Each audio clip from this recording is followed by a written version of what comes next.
Morning, it's Sunday, September 7th, 2014. My mom wanted to go out to get a bunch of bagels and crap, so that's what we did. Well, here we are at the Portland market. My mom wants to do some more shopping, except I'm the one who has to go in and do it. Maybe get her a circular. I don't know if she sent me in to buy pierogies. I don't know if it's just dinner for Robert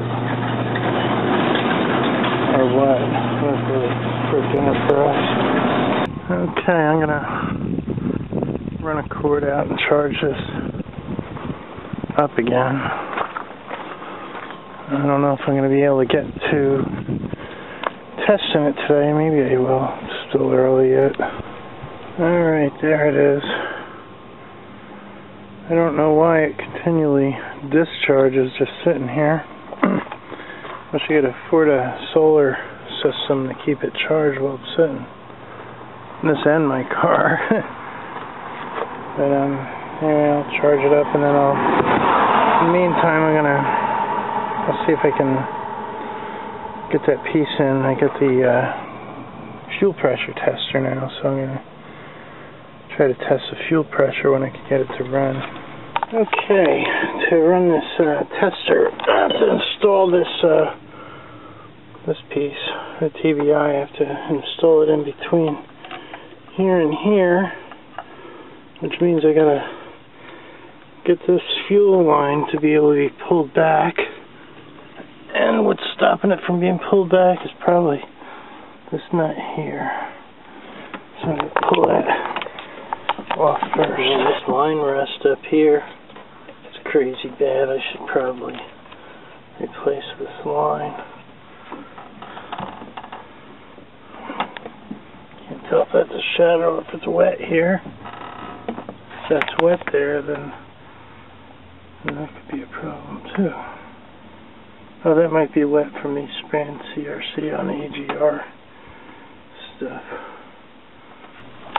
Okay, it's a 1/2 inch nut. What I had to do is I got this on with a bigger one, and then I had to pull it aside to bend this clamp so I could even get at the nut. Luckily this one's not really too rusted, so it's good. I have to do this with 2 hands so I don't need. Okay, use a 5/8 wrench. I can see even taking that off for clearance, it's not going to go easy. This coil's in the way. Great. That's not what I planned, so I'm going to have to pull this coil off to get more clearance. That's nowhere near the clearance for that piece. Alright, the coil should look pretty easy. Yeah, it's got 2. Well, it looks like I got a window chip now, windshield chip. I don't think I had one to begin with. Anyway, I got the coil out. Now I can get the clearance. It's still going to be tight. Let's see if I can get this thing in here. Still can't get it in there. I'm going to take this stupid clip totally off. I have to go get a screwdriver, pliers or something. Take that off. Man, I wish I could figure out what's wrong with this stupid thing, and it would be simple, you know. Alright, I may have to replace that line. Those look pretty bad down and below also. I don't know what the heck this got into. Yeah, it's like it just started rusting. Rust is all on the surface, but it's like bad surface rust. Like they just got into something just before selling it to me, or sprayed it with something just when they sold it to me. This ran beautiful back from Scranton. Alright, I'm going to unbend that clip with these pliers and screwdriver. Okay, the clip's off. Oddly, the smell coming from this is a smell of bad gas, which wouldn't really make sense at all since all the gas was put in new, so, and plus it was running before, so I wonder if I got bad gas from Valero. That would be a hoot, wouldn't it? If this passes this pressure test, I think the next thing I'll do is drain the whole tank and try different gas from somewhere else and see if it runs better. Yeah, you've got to be kidding me. This won't even go in there because this stupid thing hits on that, so I got to take this piece out of this before even installing it. And now I'm a little concerned. There's some kind of red goop on here. There's only like two turns of threads on this stupid thing.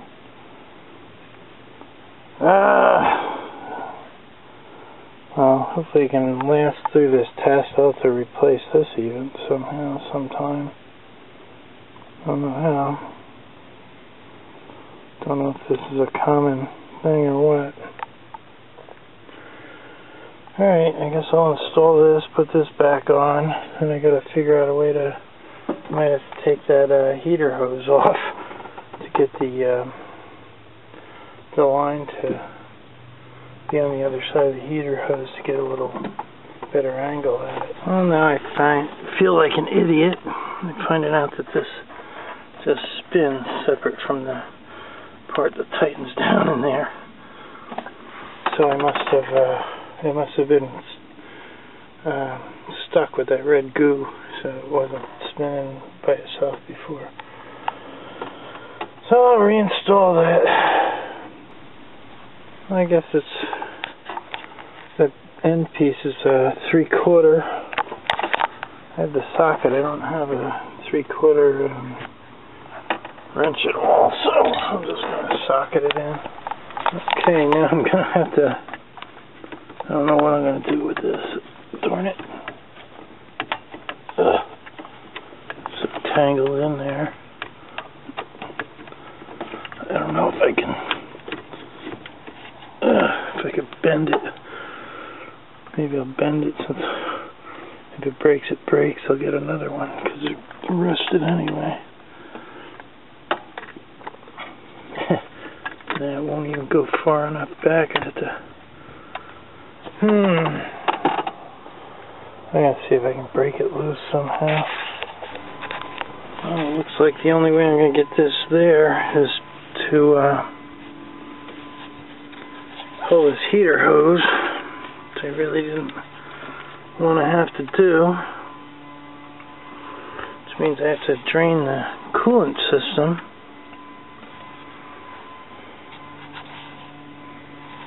Oh my God. This just doesn't stop. I don't know who designed these. They're like evil geniuses. I really hate to bend this. It might not work when I bend it either, and it might not bend back. It might crimp. These hoses are probably like $30 a pop. This one's not really too rusty. The other one's rusty. Oh my God, I gotta figure out how to drain this stupid thing without making a mess. I'll drain the coolant system and then pull this heater hose off. And then hopefully I can get a different angle on this.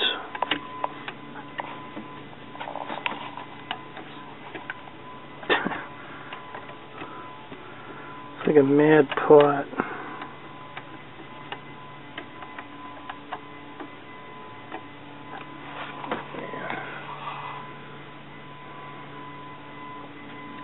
That's the easiest way I can think of. Well, looking for a way to drain the radiator, and there is none. There's no petcock. I don't know how the heck you're supposed to drain the radiator. Newfangled systems, they don't expect you ever to have to take apart. And I find I have a small power steering leak right there. Not a big one. Oh my God, okay. I don't know, man. I said I have to vacuum it out or something. Wow, I actually got it on there. I bent the heck out of it.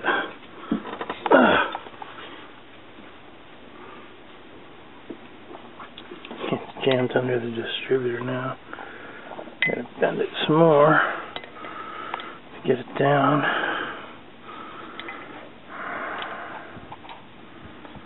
Okay, that's crazy. I may just leave this on here. Alright, so I'm going to just have to put this stuff back together. I had to take off to get it to fit on there.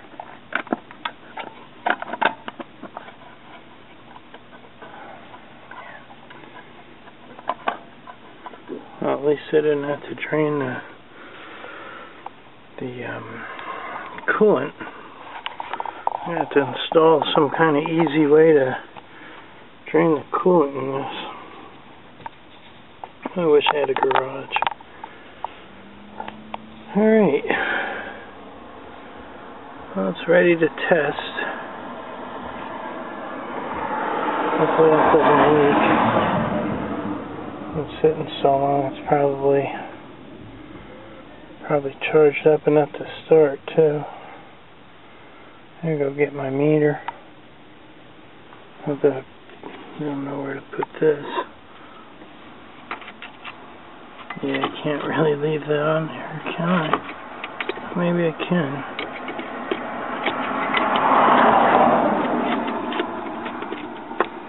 Maybe I can't.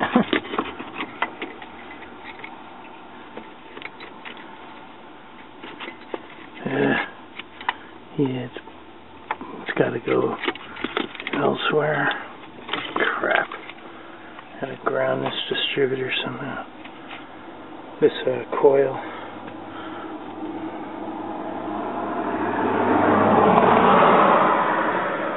I don't have my cables. Can't really ground it. It'll be enough grounded just laying it on it. Jam it in somewhere. Swear to God. I don't know about this van. It's aggravating. It's hard to figure out what the heck's wrong with it.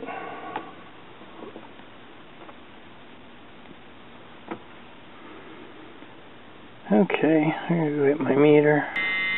Okay, it's all hooked up. I'm not sure if the system will charge without it running. I have the runoff going into a empty gas can. Yeah, it's building.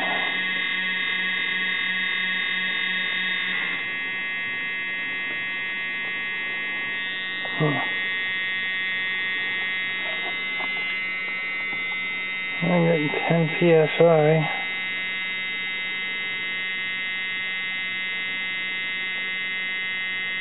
Oh, weird. Now it seems to be dropping. Oh, it is dropping. Wonder why it does that.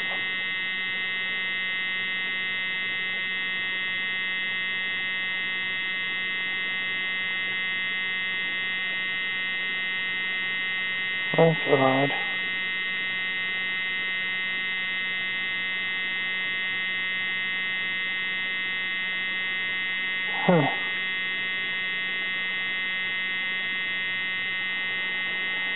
I don't know what to make of that one. Why did it even charge when I first turned it on? There it goes again. This must charge with an initial burst. 10 should be cool, actually.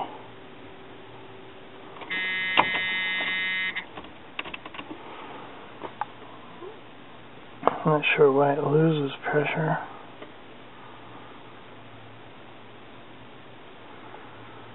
That may be a problem.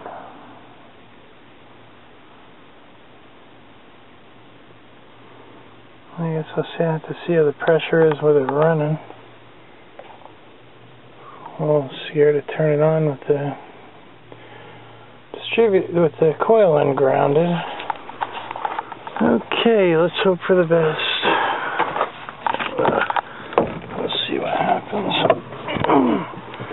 Hopefully it won't go up in a ball of flame.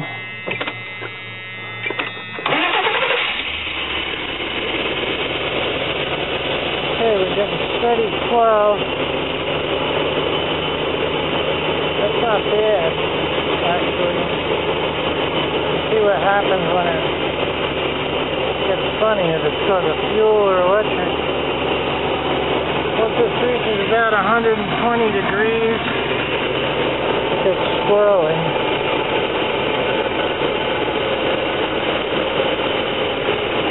Well, fuel's nice. I think we can rule out the fuel problem. You see how nice it's idling, so I think we can rule out a timing problem or a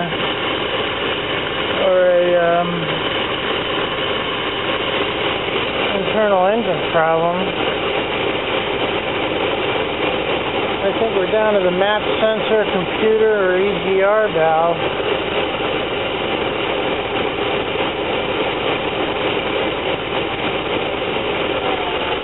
There it goes now. Okay, no variation in fuel pressure.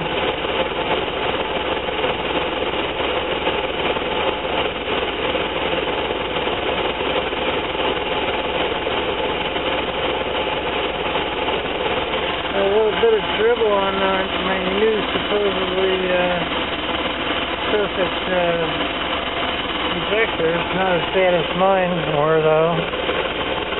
I wouldn't say these are perfect. Yeah, that fuel's nice and steady.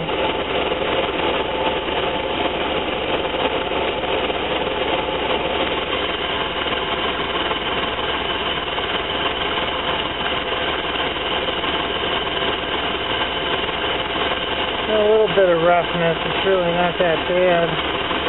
Maybe lazy plug or something.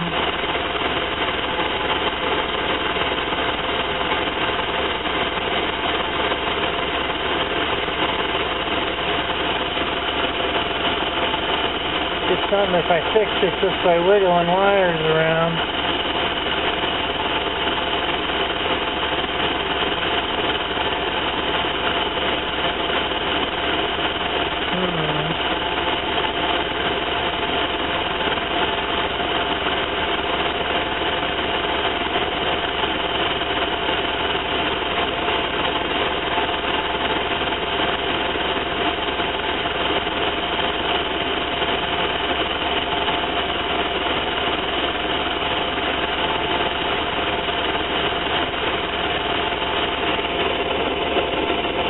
Yeah, I think I can rule out fuel problems.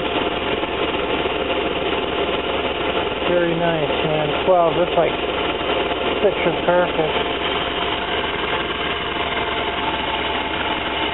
Not looking forward to taking this stupid meter off.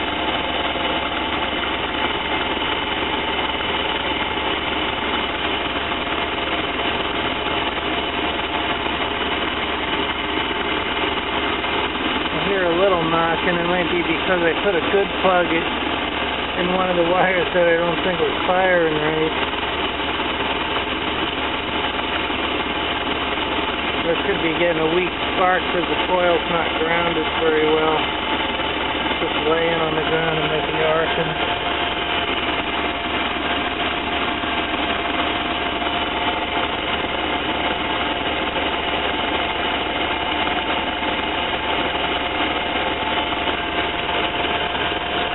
This is the longest it's idled for a long time. It's been hotter though. Starting to come off 100.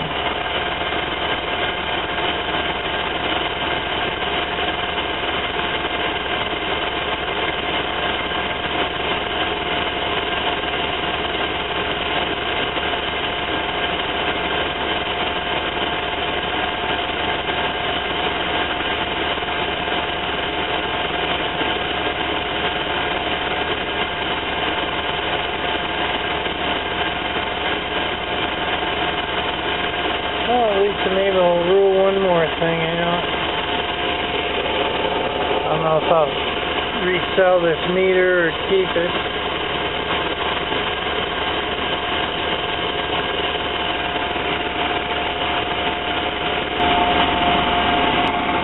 Okay, the service engine soon light came on, so that's promising. So maybe I can get a readout on the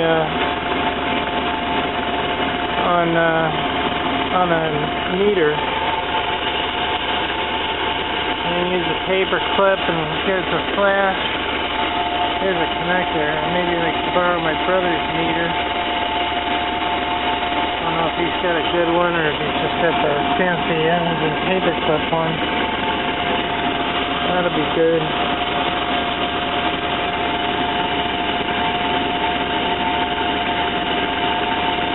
So we'll find out what's wrong with it based on that.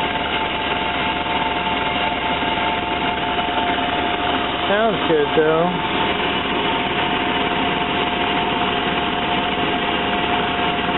I wasn't getting an engine service soon light before, it was just running like crap.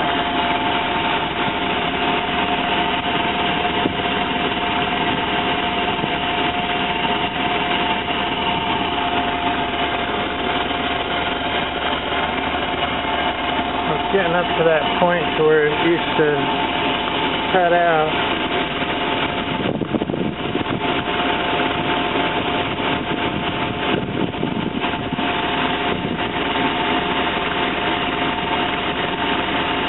At least it's some progress.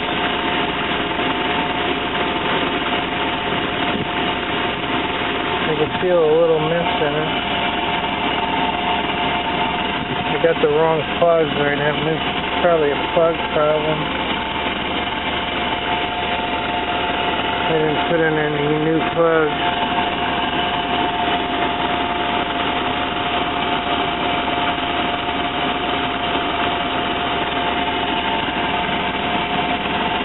Well, that's how you test the fuel pressure. Oh, here we go. There it goes. Yeah, there it goes. Right when it hits about 120, it kicks like that. At least I got an engine service light now. Now I can possibly figure out what's wrong with it through the computer system. Huh.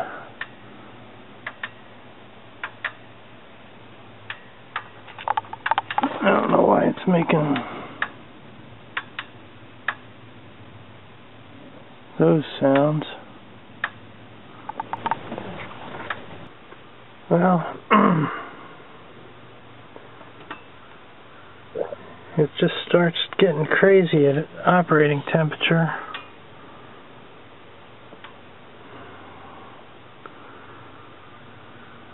Yeah, I'm gonna switch the thermostat just for the heck of it. I probably should have done that already. Had to figure a way to drain this.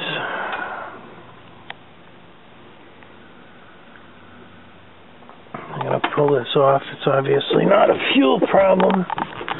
It's either an overheating problem. It's getting kind of hot on the manifold. I don't know how hot it's supposed to get. Maybe there's another heat sensor that's not reading on the gauge.